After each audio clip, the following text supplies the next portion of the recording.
எல்லாருக்கும் வணக்கம். இன்றைக்கி ஒரு சின்ன ஈவினிங் விளாக் தான் பார்க்க போகிறோம். வாங்க வீடியோக்குள்ளே போகலாம். அதுக்கு முன்னாடி என்னோடய சேனல் உங்களுக்கு பிடிச்சிருந்தா லைக் அண்ட் சப்ஸ்கிரைப் பண்ணி மறக்காமல் சப்போர்ட் பண்ணுங்கள். இன்றைக்கி வீடு கூட்டி கழுவலாம் அப்படின்னு சொல்லி வீடெல்லாம் கூட்டிட்டு ஸ்டெப்ஸையும் கூட்டிகிட்டு இருந்தேன். ஸ்டெப்ஸில் பார்த்திங்கன்னா அவ்வளோ அந்த தூசு மேலே தென்னை மரத்தில் குருவி கூடு கட்டுற அந்த மட்டெல்லாம் வந்து ஸ்டெப்ஸில் தான் விழுகும். டெய்லி அதை க்ளீன் பண்ணுறதே பெரிய வேலை. அந்த தென்னை மரத்தில் பார்த்திங்கன்னா தெரியும் எவ்வளோ கூடு இருக்குன்ட்டு.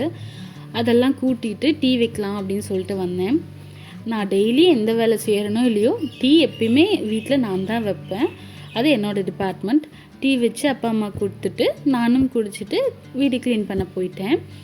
சமையல் கட்டு இதெல்லாம் க்ளீன் பண்ணி கொடுத்துட்டு வீடெல்லாம் கூட்டி கொடுத்துட்டேன் அப்படின்னா அம்மா கழுவி விட்டுருவாங்க.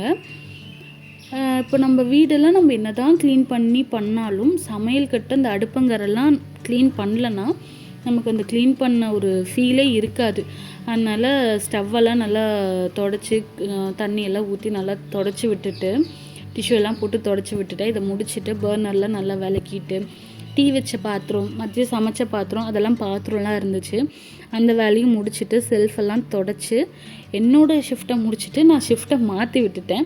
பாப்பா இருக்கிறனால ஷிஃப்ட்டு போட்டு தான் செய்வோம். ஏன்னா ஒரே 2 பேரும் செய்யும்போது பாப்பா பார்த்துக்க முடியாதுன்னு. இப்போ வீடெல்லாம் மேலே கொஞ்சம் ஓப்பனாக இருக்கனால புழுதி நிறைய வந்து விழுகும், மண்ணெல்லாம் நிறைய விழுகும். அதனால் மாப் போடாமல் கழுவி தான் விடுவோம். உள்ளே இருக்க ரூம்ஸ்க்கெலாம் மட்டும் மாப் போட்டுப்போம். அதே போல் தண்ணி வேறு பிரச்சனையாக இருக்கனால அப்பா கிணத்துல தான் மோட்ரு போட்டு தண்ணி பிடிச்சிட்டு வந்தார். கழுவி விட்டால் அவ்வளோ மண் போகுது. இந்த மண்ணெல்லாம் மாப் போட்டால் போகிற மண்ணா எல்லாம் க்ளீன் பண்ணி முடிச்சுட்டு வீடெல்லாம் க்ளீன் பண்ணிவிட்டு குளிச்சுட்டு பாப்பாவுக்கு சாப்பாடு ரெடி பண்ணலான்ட்டு வந்தேன். இப்போது இந்த டைமில் கொஞ்சம் அதிகமாக இருக்குது. அதனால் பாத்திரம் சாப்பாட்டில் இருக்க சாப்பாடு பாத்திரம் விளக்கி வச்சுருக்க பாத்திரம் இந்த மாதிரி பாத்திரத்துக்கெலாம் அம்மா எப்போயுமே துணி போட்டு மூடி வச்சுருவாங்க. இன்றைக்கி நான் பாப்பாவுக்கு ஆப்பிள் தான் ரெடி பண்ணேன். ஆப்பிள் ஒரு சிலர்லாம் சொல்கிறாங்க வேக வைக்கக்கூடாது, பச்சையாக தான் கொடுக்கணும் அப்படின்னு சொல்லி. நான் எப்பயுமே வேக வச்சு தான் கொடுப்பேன். பச்சையாகவும் கொடுத்து பார்த்துருக்கேன். நான் அது பாப்பா சரியாக சாப்பிட மாட்டேன்றா, அது புளிக்குது, சாப்பிடவே மாட்டேன்றா. அதனால் ஆப்பிள் தோலெல்லாம் சீவி குட்டி குட்டியாக ஸ்லைஸ் பண்ணி வேக வச்சு ஆவியில் வேக வச்சு கொடுத்துட்டோன்னா நல்லா சாப்பிட்டுக்கிறா. தண்ணியில் வேக வைக்க மாட்டேன், ஆப்பிளில் இது ஆவியில் வேக வச்சு கொடுத்துருவேன். நம்ம ஸ்லைஸாக வச்சு சிம்மில் வச்சு வைக்கும்போது ஆப்பிள் 5 நிமிஷத்தில் வெந்துடும். ஸோ நான் அதை ரெடி பண்ணி நம்ம அப்படியேவோ இல்லை பால் காய வச்சு ஆற வச்சு அப்படியேவோ அரைச்சி நான் கொடுத்துருவேன். இப்போது ஆப்பிள் கேரட்டு இதெல்லாம் வேக வச்சு கொடுத்தாலோ வாழைப்பழம் கொடுத்தாலோ பட்டுன்னு சாப்பிட்டுக்கிறா. வேறு எந்த சாப்பாடு கொடுத்தாலும் அவளை சாப்பிட வைக்கவே முடியல.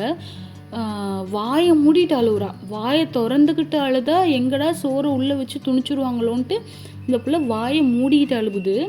இப்படிலாம் பண்ணுறான்னு சொல்லிட்டு நான் வெளில உட்கார வச்சு வேடிக்கை காட்டி அந்த மாதிரிலாம் ஊட்ட மாட்டோம். இப்போ எங்கே வச்சு ஊட்டுறமோ அதே உட்காந்துருந்த இடத்துல இதை சாப்பிடணும். சாப்பிட மாட்டேங்குதுன்னு அங்கே கூட்டிகிட்டு போய் இந்த வேடிக்கை காட்டுறது இந்த மாதிரி இதெல்லாம் பண்ண மாட்டேன். அது பழகிடும். ஸ்க்ரீன் டைமும் அதே போல் தான். நம்ம ஸ்க்ரீன் காட்டி பழகிட்டோம்னா அதை காட்டினா தான் சாப்பிடுவாங்க. ஒரு இடத்துல உட்காந்துட்டு கொடுக்குறோன்னா சாப்பிடுதோ சாப்பிட்லையோ அதே இடத்துல தான் கொடுக்கணும். அந்த விஷயத்தில் நான் ரொம்ப ஸ்ட்ரிக்டாக இருக்கேன். இப்போ இந்த பிள்ளைக்கெல்லாம் நான் பயந்துக்கிட்டு சாப்பாடெலாம் நான் கொடுக்குறதே இல்லை. பெரும்பாலும் அம்மா தான் கொடுப்பாங்க. சமைச்சு கொடுக்குறது மட்டும்தான் என் டிபார்ட்மெண்ட்டு. சாப்பாடு கொடுக்குறதுலாம் அம்மாவோட டிபார்ட்மெண்ட்டு. இந்த மாதிரி குழந்தைங்களுக்குலாம் எப்படி மற்ற சாப்பாடெலாம் கொடுக்குறதுன்னு தெரியல. யாராவது தெரிஞ்சவங்க கமெண்ட் பண்ணுங்கள், சஜஸ்ட் பண்ணுங்கள். நெக்ஸ்ட் வீடியோவில் பார்க்கலாம். பை.